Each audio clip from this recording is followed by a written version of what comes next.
जुगाड़ू जेठानी। जुगाड़ू नाम सुनते ही हम सब के मन में किसी न किसी का चेहरा आ जाता है। एक जुगाड़ू आदमी हर कोई अपने घर या ग्रुप में चाहता है, कहीं अगर कुछ हो तो वो जुगाड़ू अपना दिमाग चला ले। इसी तरह है आशा की बड़ी बहू रीचा, जो कोई भी जुगाड़ू कभी भी लगा लेती है। छोटी बहू शीतल अभी अभी शादी करके आई है, उसे रीचा के जुगाड़ू होने की कोई खबर नहीं है। शीतल का रसोई में पहला दिन था और वो खुद से कहती है, इतना अच्छा खाना बनाऊंगी कि सब उंगलियां चाट चाट कर खाएंगे। शीतल अपने हिसाब से नाश्ते में पनीर की सब्जी और पूरी बनाती है, साथ ही खीर बनाकर सबको परोसती है। जब सब थोड़ा थोड़ा खाते हैं तब शीतल पूछती है, खाना कैसा बना है? बहुत स्वादिष्ट है, मन खुश हो गया। आज सबके साथ बैठकर किसी और के हाथों का खाना खाने का आनंद ही कुछ और होता है, ये समझ में आ गया। खाना सही है, खाना ठीक बना है, लेकिन जितनी देर में तुमने ये सब बनाया ना, उतनी देर में तो रीचा बहुत 3 वक्त का खाना बना देती है, और इससे भी ज्यादा स्वादिष्ट। सो तो है, लेकिन शीतल अभी नई नहीं है, कुछ वक्त में ये भी सीख जाएगी।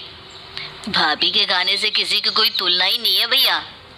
शीतल का मुंह छोटा सा हो जाता है, वो कुछ नहीं कहती। तब रीचा कहती है, शीतल तुम अब आराम करो, मैं दोपहर का और रात का खाना बना दूंगी।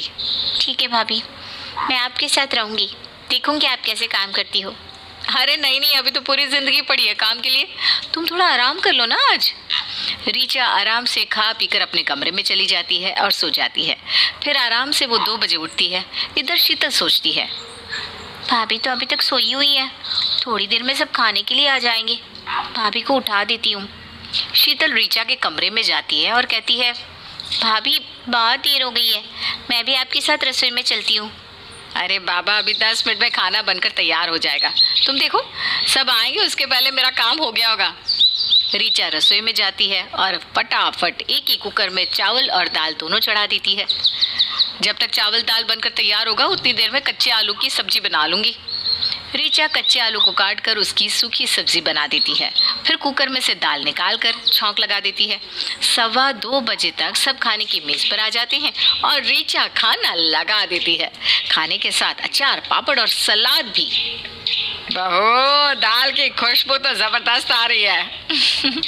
जी मम्मी जी, मैंने आपके हिसाब से बनाया सब कुछ। आशा शीतल से कहती है, देखा शीतल, रीचा ने क्या जबरदस्त खाना बनाया है, वो भी बस 15 मिनट में। हाँ मम्मी जी, लेकिन भाभी आपने इतनी जल्दी चावल और दाल दोनों कैसे बना दिया? 15 मिनट तो दाल बनने में ही लग जाता है। बहू, इसीलिए तो मैं रीचा बहू को जुगाड़ू कहती हूँ। ऐसी बात नहीं मम्मी जी, आप तो यूं ही मेरी तारीफ कर रही हैं। अरे तो तारीफ के काबिल है तो कर रही हूँ, अब किसी को जलन हो तो हो। शीतल सोचती रह जाती है, इतने कम वक्त में सब कुछ कैसे बन गया। अगले दिन सुबह सुबह शुभम और आलोक बाजार के लिए निकल रहे थे। तभी शुभम कहता है, सब्जी में क्या लाना है बता दो, हम लेते आएंगे।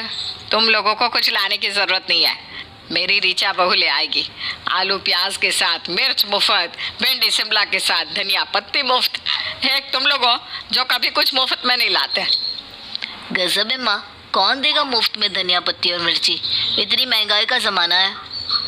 अरे तेरी जुगाड़ू भाभी को मिल जाता होगा, पता नहीं क्या ऐसा करती है। छोड़, रहने दे, ये लोग समझे हमें क्या करना है। शुभम और आलोक चले जाते हैं। इधर आशा रीचा से कहती है, रीचा बहू तू शीतल को भी अपने साथ लेती जा और उसे भी अपने जैसा जुगाड़ू बना दे। मम्मी जी, जुगाड़ू होना एक आर्ट है, एक कला, हर कोई ये काम नहीं कर सकता। तीनों हंसने लगती है। फिर रीचा और शीतल मंडी चली जाती है। मंडी पहुंचते ही रीचा कहती है, शीतल किसी को भाव नहीं देना है, ऐसे करो जैसे तुम किसी से भी सब्जी ले सकती हो। ठीक है भाभी, पहली बार देख रही हूँ सब्जी खरीदने में इतने ड्रामे हैं। रीचा फिर एक आलू प्याज की दुकान पर जाती है और हल्का सा मुस्कुरा कर कहती है, भैया 2 किलो आलू और 1 किलो प्याज तो देना। आलू के भाव बढ़ गए, 20 रुपए किलो हो गए और प्याज 15 रुपए। ठीक है, आप दो तो। रीचा दुकानदार को पैसे देते वक्त गिरा देती है। जैसे ही दुकानदार नीचे झुकता है, रीचा एक मुट्ठी मिर्ची अपनी थैली में डाल देती है। मैडम 55 रुपये हुए और आपने तो 50 ही दिए, ऐसा थोड़ी ना होता है। अरे भैया, 5 रुपये नहीं छोड़ सकते हो क्या? 5 रुपये में होता क्या है, और राउंड फिगर में देना कितना अच्छा लगता है। अरे पर मैडम हमारा बचेगा क्या? सब बचता है, मुझे मत सिखाइए।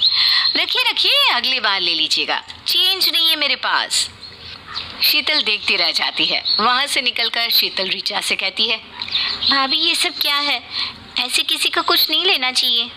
अरे ऐसे क्या, पैसे दिए हैं मैंने, कोई मुफ्त में थोड़ी ना है।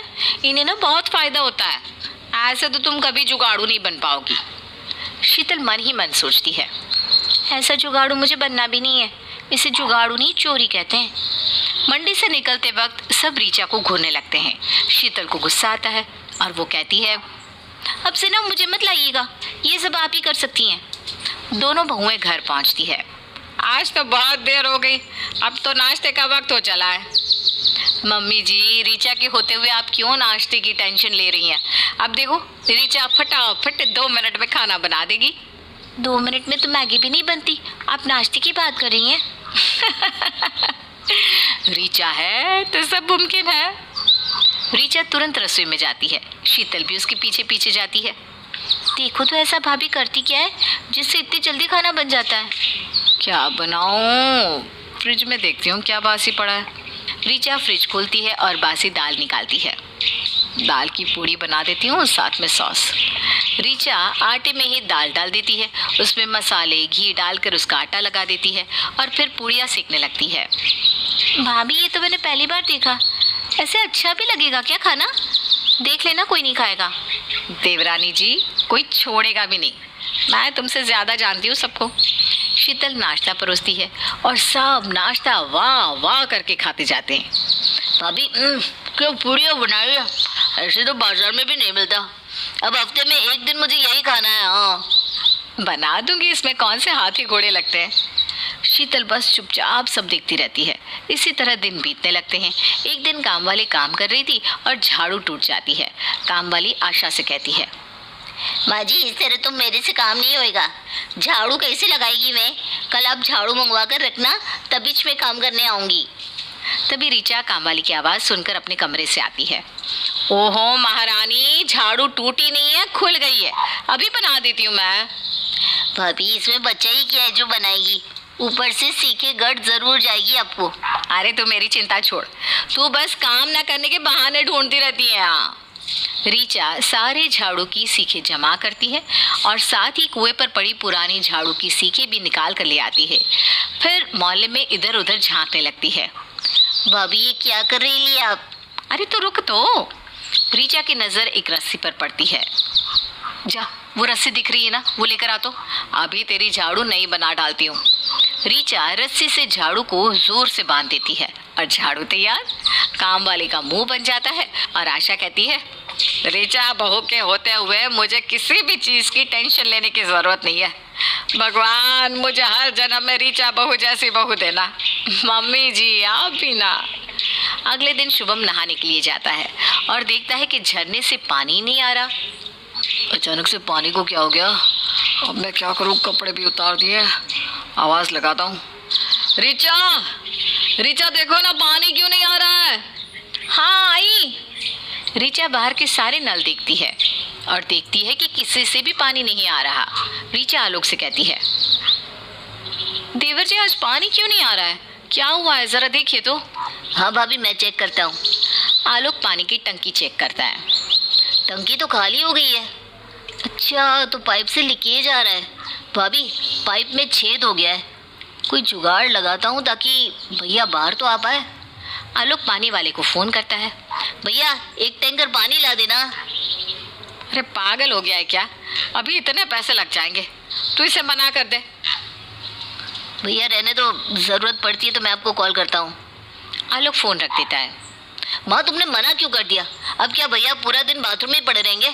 अरे तू जो कर रहा था उसे जुगाड़ नहीं कहते, पैसे की बर्बादी कहते हैं। ऋचा बहू तू ही कुछ जुगाड़ बिठा देना। जी मम्मी जी। ऋचा रसोई की खिड़की से अपनी पड़ोसन को आवाज देती है, भाभी जी, ओ भाभी जी, 2-4 बाल्टी पानी मिल सकता है क्या, हमारे पाइप में लीकेज आ गया है। अरे ये भी कोई पूछने वाली बात है।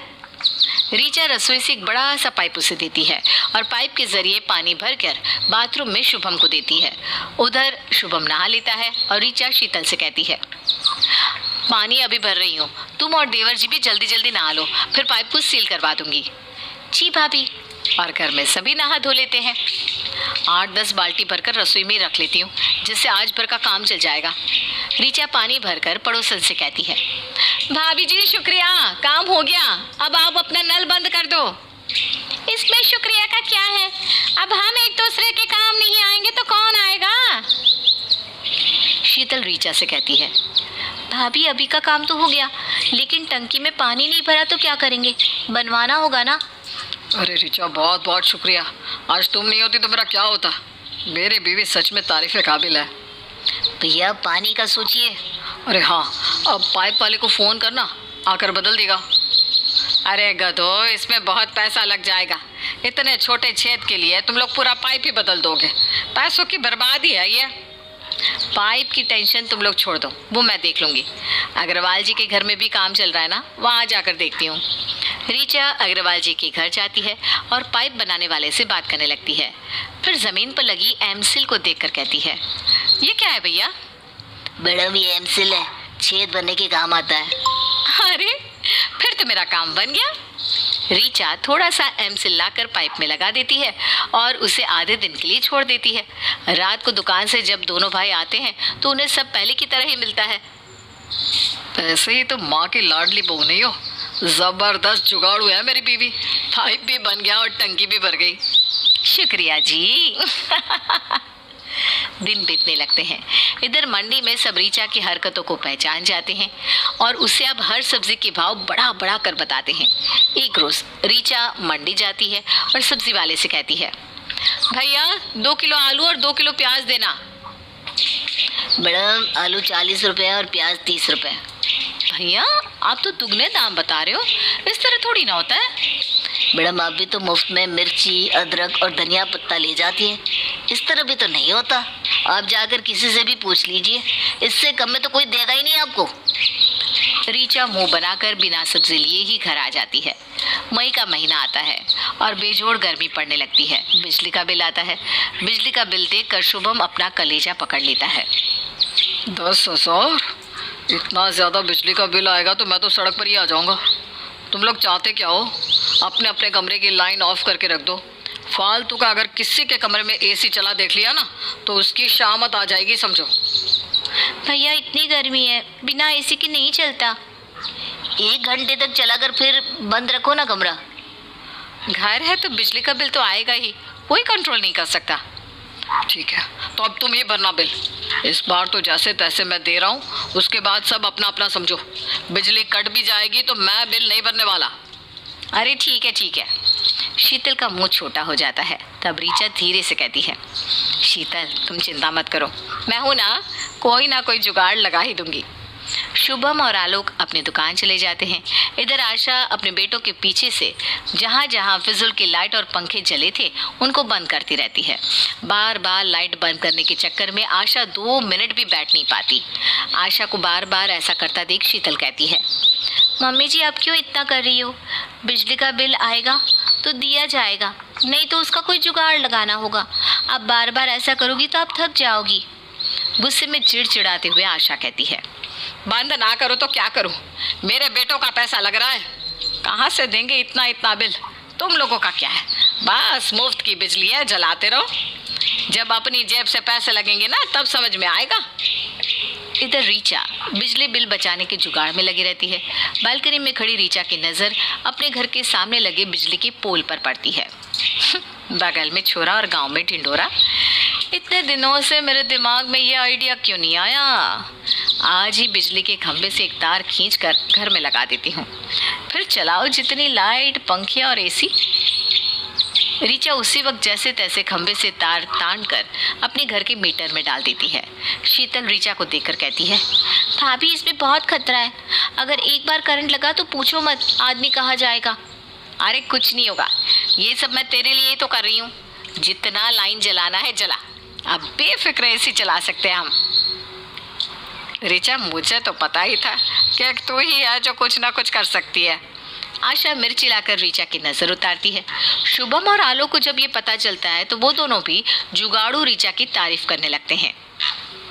आज ही बिल भर के कलेजा बाहर आ गया था, लेकिन अब ये खबर सुनकर शांति मिल गई। अब सब आराम से रहने लगते हैं। एक रोज रीचा के स्कूल फ्रेंड अंकिता रीचा को फोन करती है। यार मैं ना तेरी शहर में ही शिफ्ट हो गई हूँ, कभी आओ ना घर, यहाँ तो बहुत गर्मी है। हाँ हाँ बिल्कुल आऊंगी। गर्मी तो है, तू एसी चला ले। क्या एसी? 1 महीना हुआ है मुझे आए, इतना बिल आ गया, मैं तो डर के मारे एसी ही नहीं चलाती। अरे पागल है तू भी ना, मैं तो आराम से पूरा दिन एसी चलाती हूँ। ऐसे कैसे? कोई तुझे कुछ कहता नहीं क्या? अरे क्या कहेगा, मैं बिजली के खंभे से डायरेक्ट तार कनेक्ट कर देती हूँ अपने घर के मीटर में, और बस फिर आराम से पूरे दिन एसी का मजा लेती हूँ। अंकिता की आंखें बड़ी बड़ी हो जाती है। उसके बगल में बैठा उसका पति अमोल ये सब सुन रहा था। अचानक पोल का वोल्टेज हाई होने से रीचा के घर के सारे लाइट्स, सारा इलेक्ट्रॉनिक का सामान ब्लास्ट करने लगता है। आवाज सुनकर रीचा कहती है, हाँ अंकिता मैं तुझसे बाद में बात करती हूँ। सारे बल्ब, एसी, फ्रिज सब जल जाते हैं। आशा अपना माथा पकड़कर बैठ जाती है। एक और खर्चा आ गया, थोड़े पैसे बचाने के चक्कर में इतना नुकसान हो गया। इतने में ही अमोल अपने विभाग के कुछ आदमियों के साथ वहां आ जाता है। हम बिजली विभाग से हैं, शुभम जी को बुलाइए जरा। रीचा डर जाती है और दुकान से शुभम को बुलाती है। बिजली वालों को देखकर शुभम के तो तोते उड़ जाते हैं। आप लोग पढ़े लिखे होकर ये सब करते हो, ऊपर से सबको ढिंडोरा पीट पीट कर अपनी वाहवाही लूट रहे हो। 1 लाख का फाइन भर दीजिए वरना आपके घर की लाइन काट दी जाएगी। शुभम तुरंत पैसे निकाल कर दे देता है और आशा और रीचा को बहुत सुनाता है। माँ तुम्ही ने रीचा को सर पर चढ़ा रखा है, जब देखो उसकी तारीफ करती रहती हो, उसके कारण आज मुझे इतना नुकसान हो गया। रीचा बहुत जुगाड़ू बनती है ना, तुम तो बचा लेती फाइन का पैसा। अब सारा सामान मुफ्त में ले आओ जुगाड़ू बहू। रीचा का मुंह लटक जाता है। जुगाड़ू होना ठीक है, लेकिन इतना भी नहीं होना चाहिए कि ऐसी नौबत आ जाए। आज से मैं शॉर्टकट छोड़ दूंगी, कोई जुगाड़ू काम नहीं करूंगी। एक लंबा खर्चा लगने के बाद रीचा को